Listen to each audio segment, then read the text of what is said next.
This is absolutely amazing. And here we have Robert J. Moore, yay, who needs almost no introduction, but I will introduce him as my coach.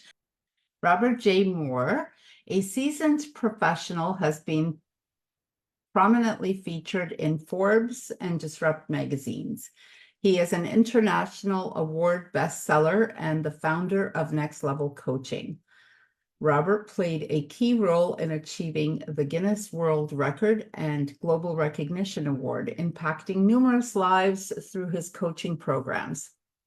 Over the past 15 years, Robert has elevated his high-end mastermind programs to global recognition, becoming a sought-after teacher for individuals ranging from beginners to experts. He imparts the precise techniques and strategies he employs in his daily business operations. Robert generously shares his high-performance methods with clients, enabling them to replicate his success in a fraction of the time. He firmly believes that every business deserves success in its respective field. Magazines worldwide, national TV programs, and radio shows have conducted interviews with Robert. He has been invited to speak on prestigious stages alongside luminaries such as Jack Canfield, Les Brown, Bob Proctor, Eric Thomas, Douglas Vermeeren, and Armand Morin.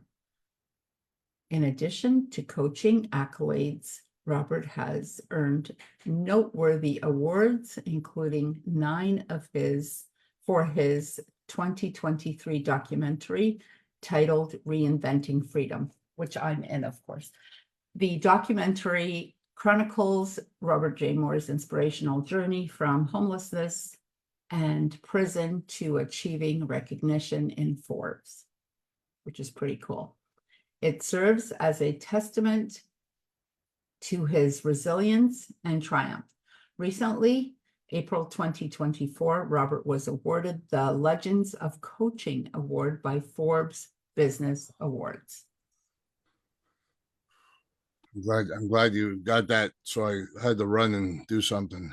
Like I said, I'm not feeling the greatest, but I'm here. Thank you. Please, with that, I present to you Robert J. Moore. Thank you very kindly, and thanks for having me. I'm sorry, guys, if I feel a little down right now, but I am. My son and myself and my wife, we're all pretty sick right now. I don't know why. That time of year. It never fails this time of year. Weather changes. Plus, I'm doing a lot right now. I got, the building inspector on my behind trying to move a shed too that I already built a year and a half ago, and she don't like where it is. So I got to rebuild it somewhere else. And I'm gonna start from wee hours at the beginning. You know what I mean? When I was a young pup, I was raised in Mississauga, Clarkson, Ontario. Same neck of the woods where Marianne is, but just she's further down. I would always get in a lot of trouble down there. I was raised with my brother Thomas, who's now deceased, my brother Jason, which is my understanding in jail for the rest of his life, and my stepmom and my father, my biological father. My dad used to work for the city, and he used to have parties on the weekend with my dad was an independent writer. He was never a club member, but he was an independent writer. He always hung around people that were patch members, bikers and stuff like that. And I used to watch him all the time. They used to have a lot of fun. So, I mean, the advertising of booze at an early age, 13, 14 years old, became, oh, well, they're drinking, they become happy, they forget about their sadness. And I was kind of a depressed child because I felt I couldn't do anything. I was getting all the blame for all my other brothers, being the youngest one in the house. Every time my brother Jason got in trouble, I get blamed for him. Jason would never get in trouble. Never get in trouble because it's my stepmom's child and it's her only child, and she didn't see anything wrong. He never did anything wrong. And I got the blame for everything. So I took the blame. Imagine sitting in your room all the time, no phone calls, no friends, and no TVs. You got to have your homework, and that's it. And you're not even allowed anything but a book. So, and I hate books. That's why I hate books right now. And it's kind of weird because I did over 500 books as a publisher, but 90% of them, I didn't read. I had other people read them for me. And that's the reason why I became so successful in that field. But I mean, when I was younger, I got into a lot of trouble. Age 13 years old, I fell going up the stairs because my dad would say, Robert, go downstairs and get some beers for these guys. And it was OV and 50 Labatt Stubbies. So I said, okay, no problem. I'm figuring, okay, why are these guys so happy? Why are they so happy? Like, why? I don't see any fights, or I don't see any negativity. So the image of the booze was making everybody happy in my eyes. So I guzzled down one of them. I'm going up the stairs. I'll let this big belch out. And I think my dad knew from there because he could hear it. I mean, how could he not? It was big enough for anybody to hear it down the street. And I got up there and I gave everybody the booze. And I felt like, wow, this is really good. After that big belch, it was like, wow, I feel like I'm floating now. I feel like I can get away with whatever I'm doing. I can achieve whatever I'm doing. I felt more invincible, that I could actually speak my mind and nobody could actually see me. Like I had, some people wear glasses, so nobody could see the window to the soul. So I did that once or twice. I kind of passed out like the fourth time going up the stairs. I literally fell down with the beers in my hand. I just passed right out. So that's how that started. And then I didn't quit drinking for 13, 14 years later. And I got into drugs at an early age. My first child was born when I was 19 years old. That's the first time I got to see jail too, Barry Bucket. I don't know what I did at that time. I think I let my anger get the best of me and knocked the piss out of somebody, I think. I don't know. I can't remember. Then I had a lot of breaches, armed robberies, and attempted murders, and I ended up doing almost 17 years. This long story short, almost 17 years I did. I'm not proud of it, but the people I hung around with, I guess I wanted their attention. I hung around the bikers and the mob. Growing up, and it was like they're there for you. They're there for you when you're out, and they have to give you whatever you want. It's fast track. It's, oh, you want dope? No problem. Oh, you want women? No problem. You want money? No problem. You want that car? No problem. We'll give you that car. Who cares who owns it? Right? just the things.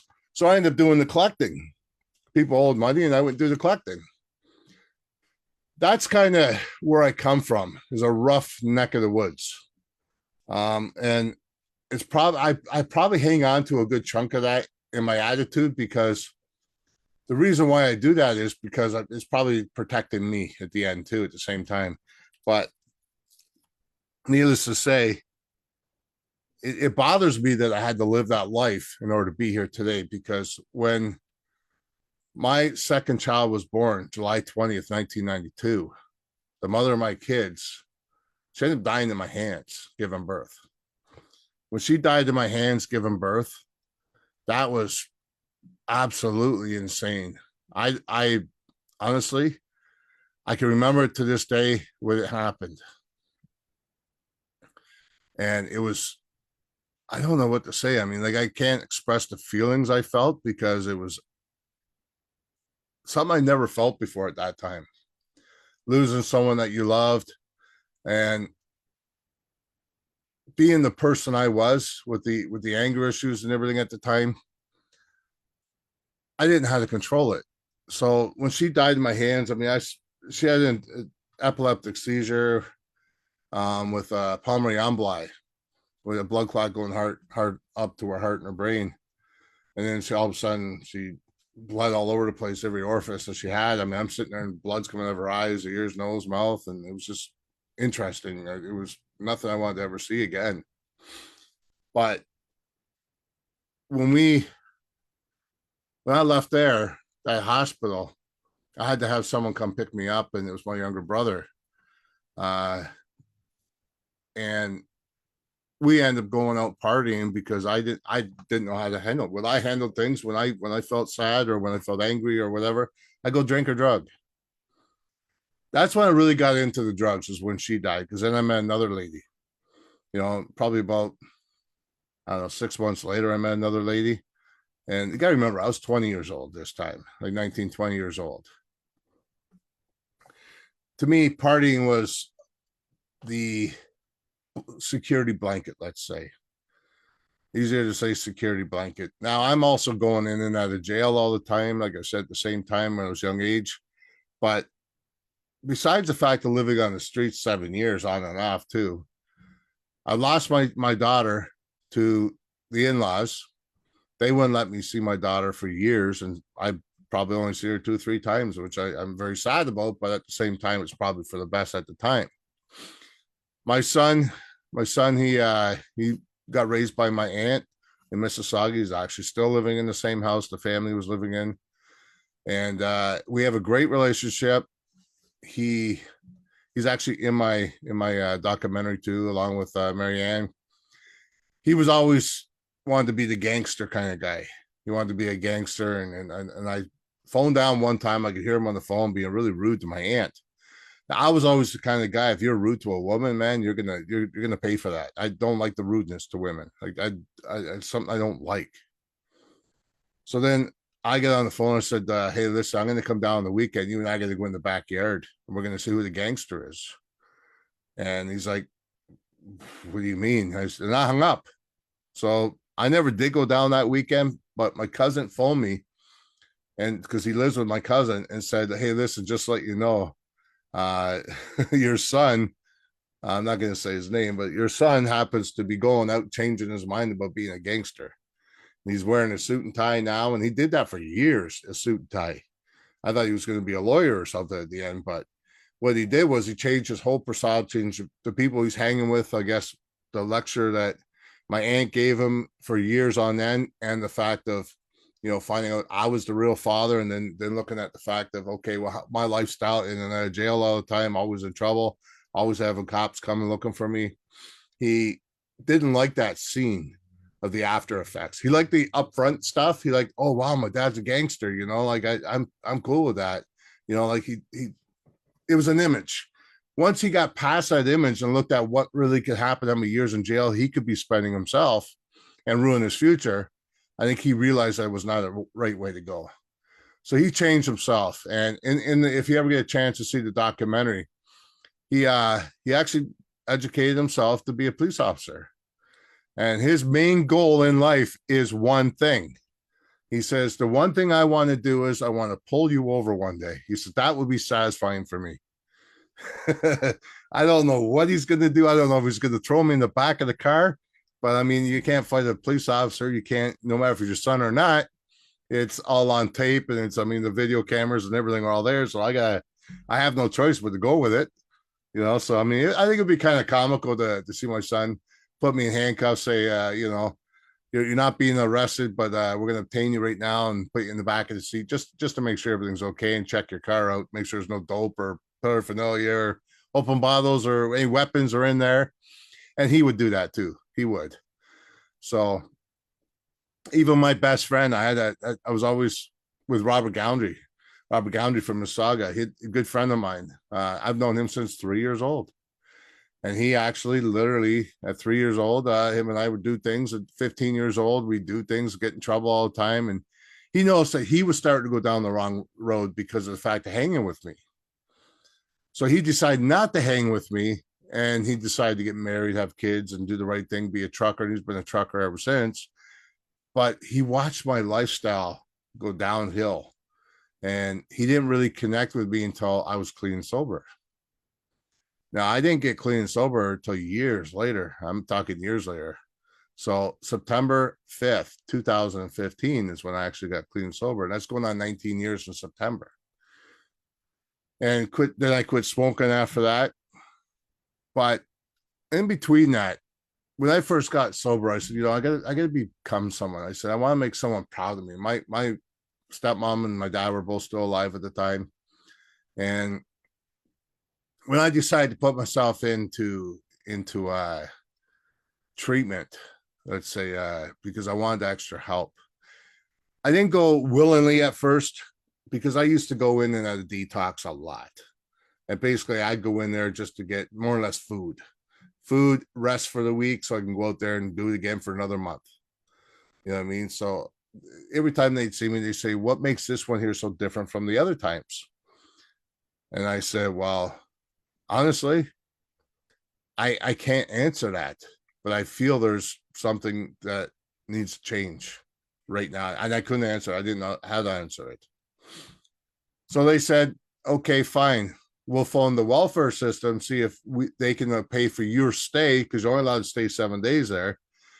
And they wanted me to stay 3 months in order to get myself into treatment, do all the paperwork, assessments, and everything else, get into a treatment center. I agreed to that as long as welfare agreed to that. I was in my heart, body, and soul. I said, "Don't agree to it, man. Don't do it. Just don't do it. It'll be fine. I mean, I'll go out there and I'll be all right." But at the same time, I wanted it. I'm sorry.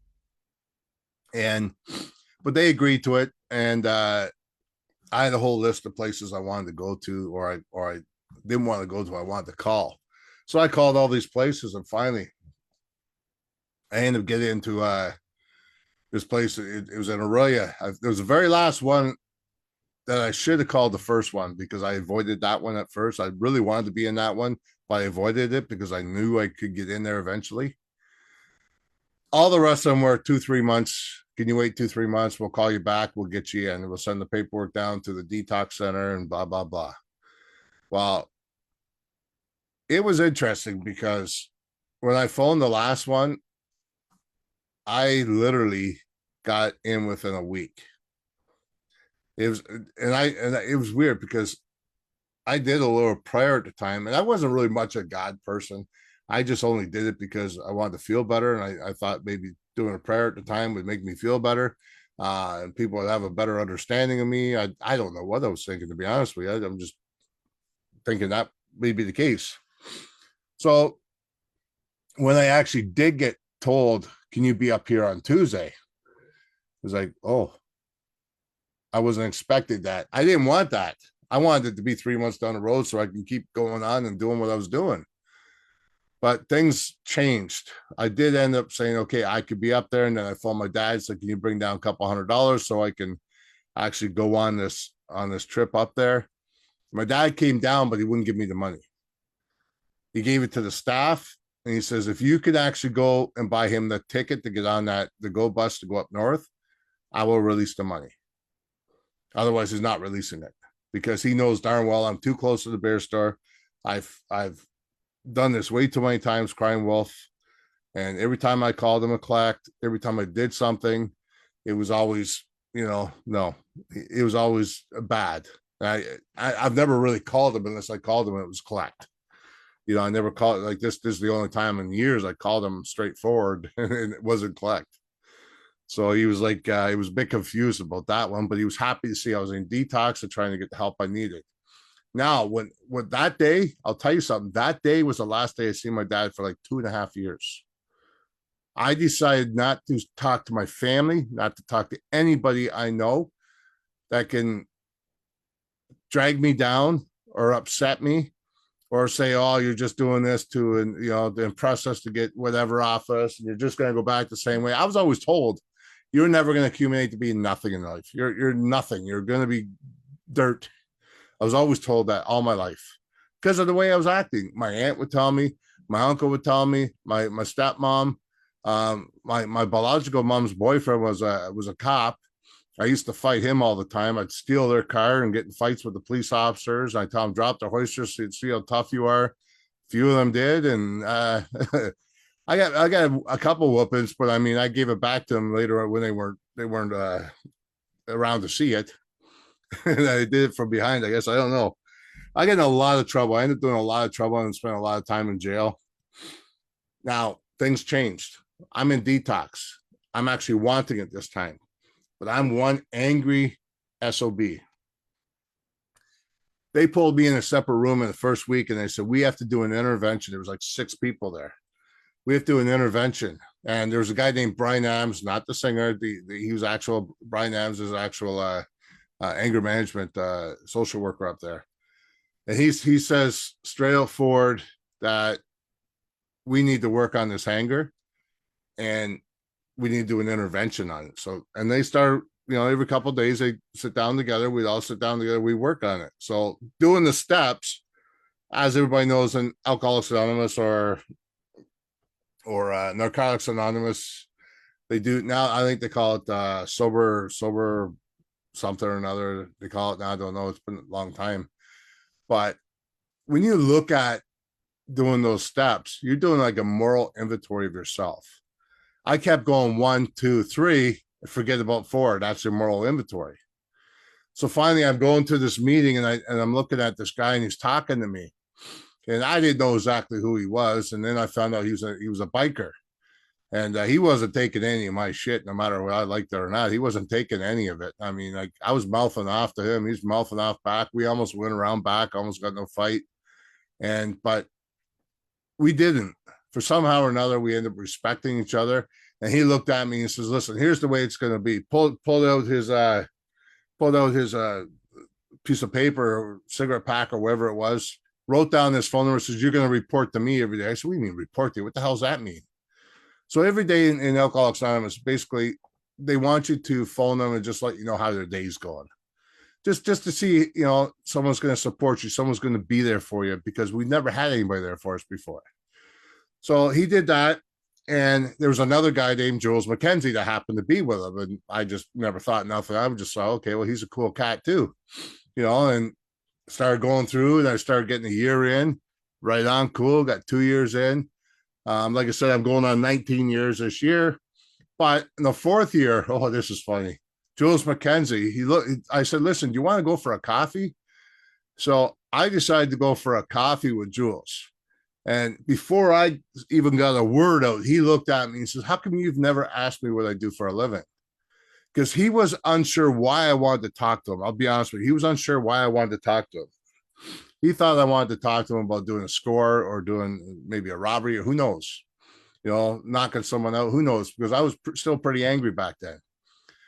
And he said to me, he says, "How come you never asked me what I do for a living?" So I said, "Okay, well, fine. What do you do for a living?" And I got my cappuccino, whatever it was, vanilla abstract, whatever they call them drinks. I can't remember. It's been so long. And he said he was a police officer. Well, I almost spit that right in his face. I mean, I did not like police officers one bit whatsoever. I did not like them. I thought they ruined my life. And it was that day forward that I realized that police officers were only doing a job. They were human too. I didn't realize that before, because I always seen them in my way. Every time I went to do something, they would arrest me. Every time I went to,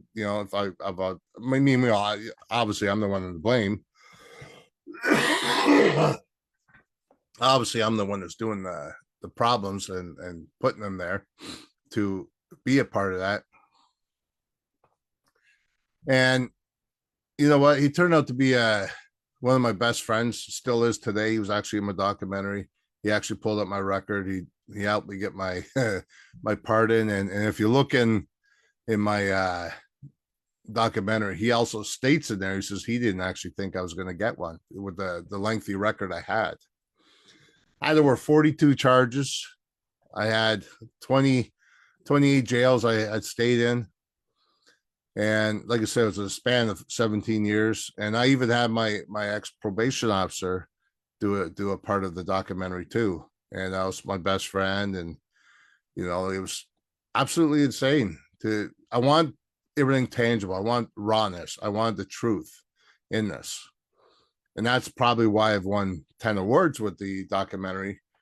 But I accept the awards, but I also put it on to the guy that actually did the documentary, because I think he needs the recognition more than I do, which is cool. I mean, I work that way. If anybody knows, when I work with them, I'll do things behind the scenes. They never know if I'm doing it or somebody else is doing it, but they always, at the end, they feel they're doing it. So I allow them to have that.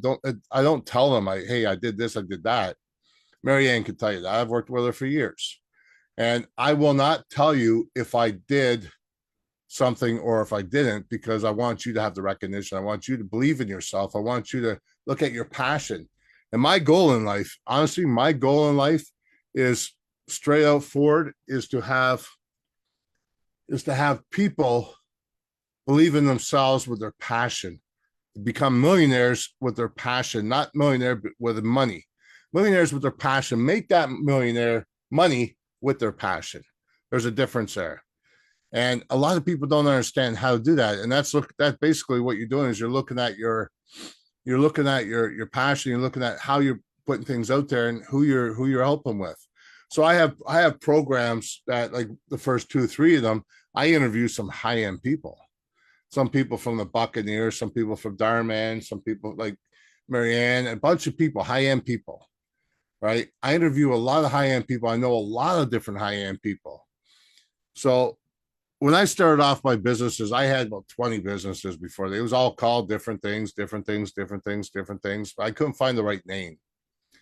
Finally, one day, a guy was at the fire pit with my dad, and he said to me, "What do you do for a living?" My dad wouldn't let me speak. I don't know why. I was sober, and he wouldn't let me speak, and I was hiding the beer on me, poured it in the cup so I didn't see it. And he said, "Oh, my son's an entrepreneur." My dad couldn't say it right, but it was funny how he said it. And so the guy said, "Okay, entrepreneur." He says, "What do you do though?" And my dad says, "Oh, he's like a friggin' magnet, man. Every time you go to a gas station or something like that," because I've taken all these courses, right? So my education, just to let you know, I got social service worker diploma, addictions degree, BA in psychology, master's in counseling psychology, harm reduction, mental health crisis, and 2 honorary doctorate degrees. And I don't use them to hang on the wall. I don't use them to say, "Oh, look at me, look at me, look at me." I did that because I wanted to find out why I was being the asshole I was, who I was becoming, and I wanted to change that. So I wanted to do that to change me. So I'm looking at all these different angles and different things I was doing. So self-reflection, basically, I was doing it for. But now I utilize that in the business opportunity that I have with people, so I can help physiology of the emotions and everything else. I mean, I've done a lot. I've helped over 200,000 people with the past, with all the things I've done. My books have ranked up high. They've been on different billboards all over the place, New York, everywhere, you name it. It's been an amazing event to have. And like I said, I've published over 500 books. I used to own Magnetic Entrepreneur, and that's how it was born. But at campsite, my dad said he was like a magnet, and then the other guy, Magnetic Entrepreneur. So I went from there. So what happened was I did that for years. Now I needed to find myself again. That was the thing. I needed to find myself again. So I put it up for sale. I ended up selling it to a beautiful person, Amanda Renaud. I still help out today. Anytime she needs the help, she gets a hold of me and we talk. We work through it and try and make things blossom a bit more. Well, I end up buying another business. And when I bought that business, it wasn't really something I wanted to do. It was intriguing. Let's just say it was intriguing. And I knew it was growing, and it was doing like $50,000 a month. But I had 33 staff, and it was 2 franchises, and it was pretty cool. It was a home business, right, for the elderly. So I took care of the seniors. I had PSWs, nurses, and whatsoever going in there. I did that for 6 months, 7 months, and I sold that business because I had too many people asking me to come back into coaching. So I decided, okay, well, that's fine. This is going to be cool. I said, I thought about it for about a month. I said, okay, well, and it started growing on me, the thought of doing it. So I actually went right back into doing that.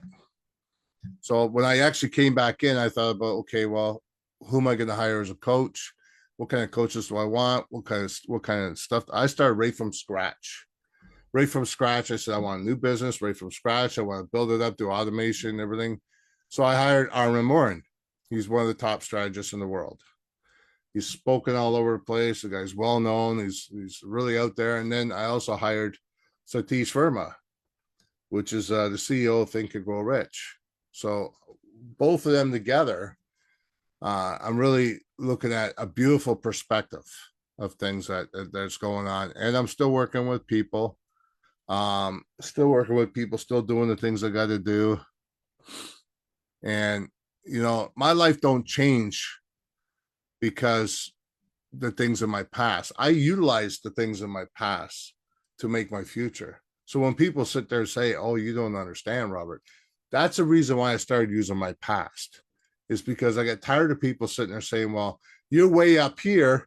Like when I first started, I'll be honest with you, when I first started with Magnetic Entrepreneur, maybe even before that, I got on stage and I was asked to speak. Someone never showed up, so I got asked to speak.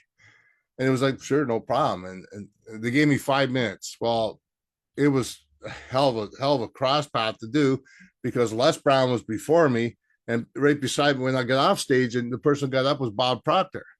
It was like, holy shit. Like I spoke right between the both of them. I was sandwiched between them. And Bob Proctor, when he got up there, he put a word up there that really blew me up. And he said, I hate getting up on stage after a good speaker. He goes, I don't know how to speak after that. He goes, it flusters me. And I thought, okay, well, that was pretty cool, man. That hearing that from him. And then I got a very good rating of the speaking that day. So when I left, and I spoke at that event one more time, a different time, like not the same day, but a different time. And then I started holding my own events. And that's how behind me here, you can see the Guinness World Record I participated in, and 126 people all together. Collaboration, we won. And then I was actually on the Forbes Council. I got, you know what, it's funny. I got a lot of recognition while doing things. And then I had the opportunity to be in Forbes magazine. Do you think I actually took that lightly? I didn't even want to go in it. I didn't even care to go in it. I said, it's not going to do me any good. I said, I'm already recognized. And then like Marianne and a few of them kept saying, well, no, you need to be seen out there, and you need to be seen properly. You deserve to be on there. I mean, so I said, okay, well, whatever. I didn't realize how much that would change my life, that a student of mine would help me grow more. So when I seen that, and I seen the fact that I need to keep growing to help other people, to help me, you'd be amazed how much a person needs the student more than the student needs the coach. You'd be amazed, because I look at the situation as like, when I bring people in, that's why I have a program. Okay, listen, that's why I have a program. I do a 1-year program now. I'm starting off with this new program I'm doing, that people come in and help build a program with me. So the next one I'm building is there's a program, that a certificate program. You can get certified by me and other people, right? Well, me, not other people, my business, I mean, like my next level of coaching, me, right? Not other people. But what basically what I'm trying to say is, I get 10 people in. I'm only bringing 10 people in. You help build it, and you get there's a lot of automation in there. You get to learn how to do the proper mail. Like I'm getting leads right now. When I first started, I've always put this out there in February. The leads, probably anywhere from 100 to 300 right now for leads. And which is nice. It grows nice. I get to pick through. See, I don't pick everybody. I'm not desperate. I don't need the money that bad. I want to work with people that really want to work. Because in the past, I've seen people come up to me and give me $4,000, and you never see them again, or $20,000, never see them again. And the reason why is because all they want to do is say, I tried and never worked out. But the thing is, they didn't actually try the actual program. They just paid to make it look good and say, look, I got the receipt. I tried. You know what I mean? And I think I've been there, because when you look at a lot of people, I want you all to visualize this. Even yourself, you probably did it yourself. When you heard this person was in town, you had to be at that event. You had to be at this event, that event, that event, this event. We were all lost. We didn't know where we wanted to do, how we wanted to do it. So we wanted to follow this person, this person. Oh, Tony Robbins in town. Oh, Robert J. Moore's in town. Oh, this person's in town. Oh, Mel Robbins, better go see her, better go see this person. A lot of people go to these people because they want to figure out, well, they're making it work, so I want to copy them, kind of thing. Now, when I go to an event, I don't go there to actually hear them speak, because I can hear them speak on YouTube and everywhere else. I studied 52 of the top achievers in the world, and maybe 20 of them were probably online. But I'll tell you a little trick I did. I went there and I looked at how they get their lights, working, where the TV's sitting, how people recognizing them, how they dressed, how they advertising, how they marketing, what kind of paperwork do they have? Because that is what I want to know. I don't want to know how they speak. I don't want to know anything else besides that. Right? I know what they're going to say, because when you go to an event, Tony Robbins says the same things all the time. He just switches one or two packages together. That's all he does. Right? But why does he always wear black? Because he doesn't want people staring at him. He wants people to listen to his message. Right? A lot of people say, well, I didn't even realize he's wearing all black. And that's the reason why. And a lot of people don't realize when you're out there speaking, if you're on stage, if you actually raise your hand after 20 minutes, just kind of raise your hand, like kind of go like this or whatever, it changes the frontal cortex of the person so they don't fall asleep on you. And a lot of people didn't know that either. And here's the thing. I want to get a nugget of each of those people, to build the person I am today. So I upbrand people. I teach people automation. I teach people how to use their passion. I might be a bit firm with how I do things. Like I care more about your business than your emotions, but your emotions can be dealt with later. We're not here to deal with your bloody emotions. We're here to help you with your business, help your business grow. I've helped some millionaires grow. They had a little fracture in their foundation, I guess you can call it. The structure was wrong. And people know I'm well known all over the world. If you Google Robert J. Moore, you're not going to miss it. I've been so many different things I've done, so many different people I've helped, so many books I've been in, so many different stages I've been on. The reason why I say that is because it can be done. Look, I'm an ex-gangster. I'm a person that's been in and out of jail for half of my life. Ex-drug addict. I'm always going to be a drug addict, but I'm ex-drug addict. I'm in recovery now for the rest of my life. And I don't drink booze anymore either. How do you think? Here's the biggest thing I love to do is I love to push myself and learn more. If I'm the smartest person in that room, I get the hell out of there. I do not want to be the smartest person in that room, because then I stop learning and then I go downhill like I did before. I literally left Magnetic Entrepreneur. And the only reason why I honestly did leave is because I was up here. I was seeing up there. I was actually coaching Les Brown's daughter, for crying out loud. That was cool. I was also 2 or 3 other people that Marianne knows that I don't want to say their names because they asked me not to, but she knows who they are. I was coaching them too, and they're way up there. But here's the thing. It wasn't because I was too busy or anything. It was because I was lonely at the top and I forgot to bring the people with me. So that's one of the powerful things that you need to listen to. Stop worrying about yourself and look at your passion. Stop looking at the money you're bringing in. Look at your passion. Your passion will bring you a lot of money. I'm dead serious, man. Passion, if you do it the right way, look at the foundation, look at the structure, look at the way you're putting things out. Now, hold on a second. I want to back it up here, because a lot of people say, okay, well, Robert, you got all this education. Fine, I get education, but most of it's all psychology. You don't sit there and hear me talking about the hippocampus and the central nervous system or anything else. You don't hear me talking about that. The reason why is because you wouldn't understand it. You would be pushed away. You say, no, I don't want no part of that. I would be too, because it's not going to help you with a solution to your problem.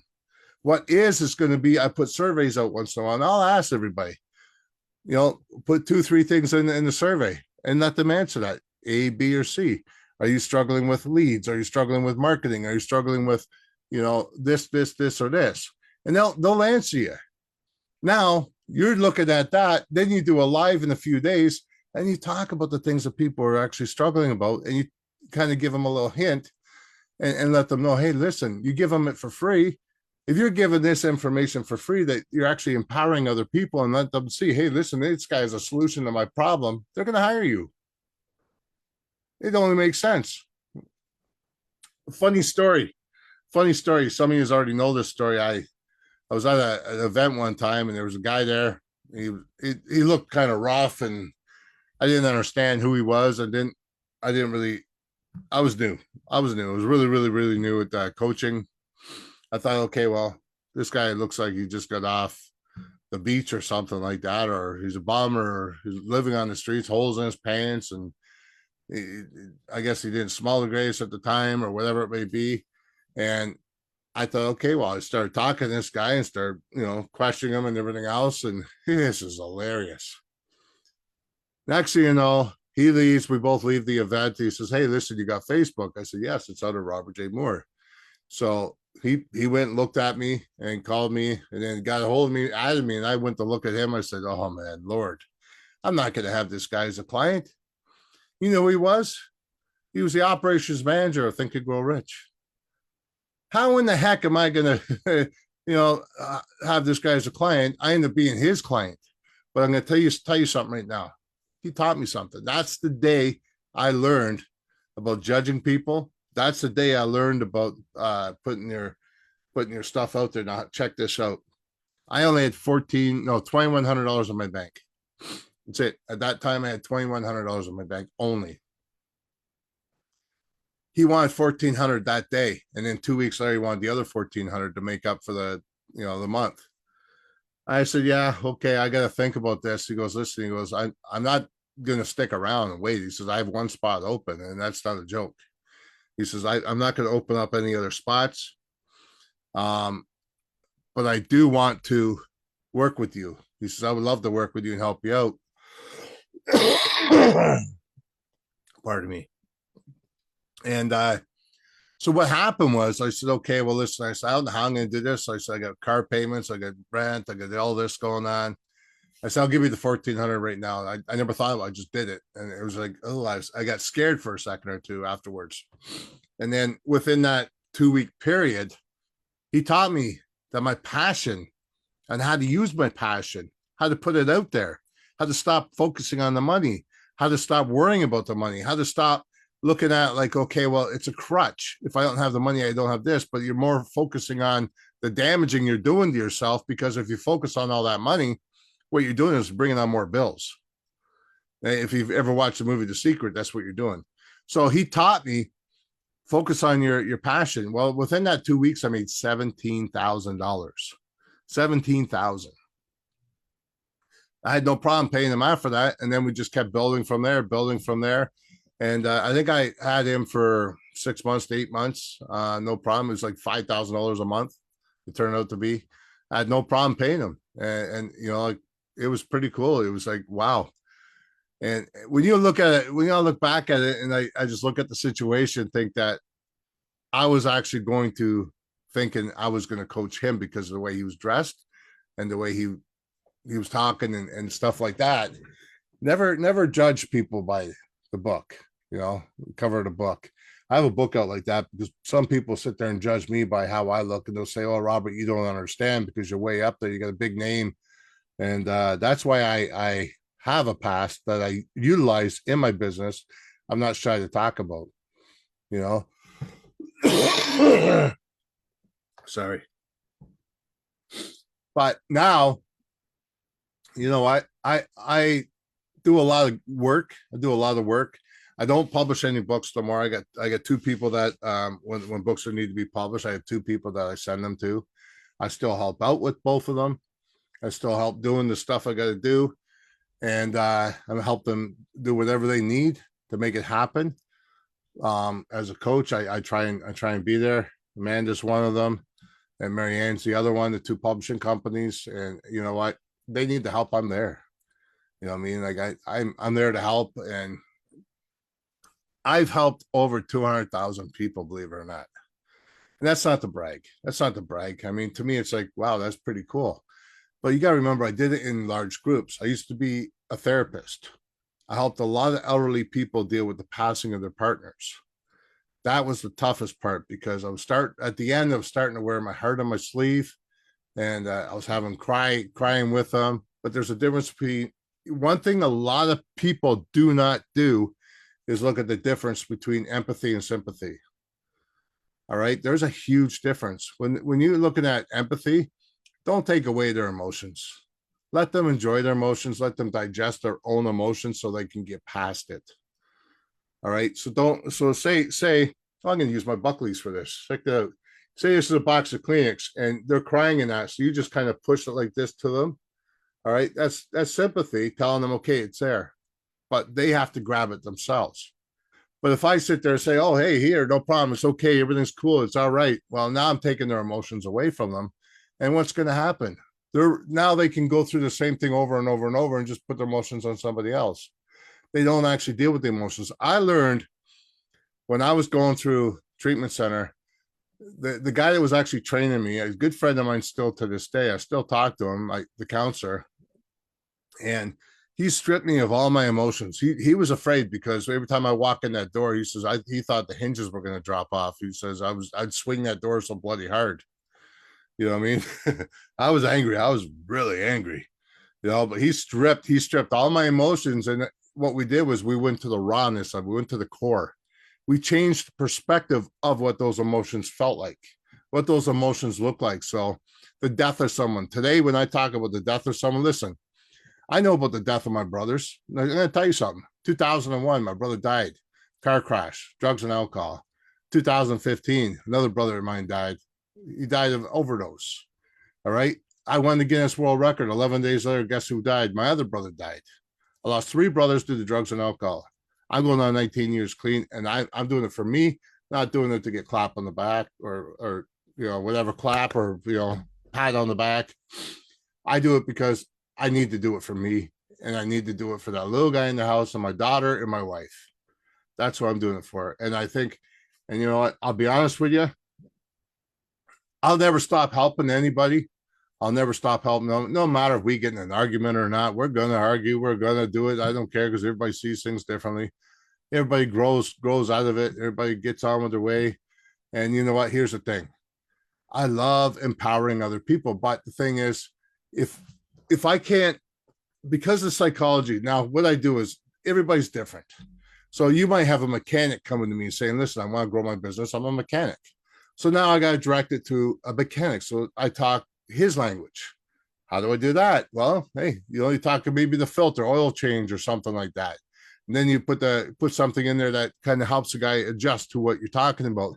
Once you get that person's perspective and you get that person's thought, you get that trustworthy going on, then you can start revelating into your own context of words. Same with, publishers, you talk that language to them. You got to talk the different language to people. You got to go on their level. I won't just sit there and say, oh, you got to do this, you got to do this, you got to do this. No, I want to find out what really makes you tick, what you really want. I don't want to push on my stuff to you because it makes no sense. There's only one of me and I want to be me. You know what I mean? And another thing, you're not in competition with anybody. There's enough people in the world that are doing the same thing, but I need you to understand one thing. You can't do the same thing as everybody else and expect the same thing. Excuse me. Here's what you need to do. Be an outside box thinker. If you don't see me online doing something on Facebook or LinkedIn or something like that, you guarantee I'm coming back with something. You know what I mean? I'm coming up with something that's literally going to be a bombshell. Right now, I'm doing automations right now. I'm just doing the webinars, getting things going. And yeah, I think it's absolutely amazing to be a part of this journey and to be able to help anybody out that needs to be helped out.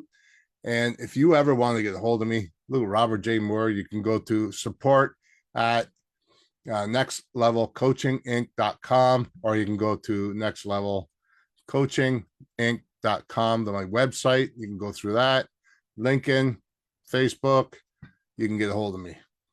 I really would love, even if you just want to sit down and talk to see if I can just get a little bit of advice.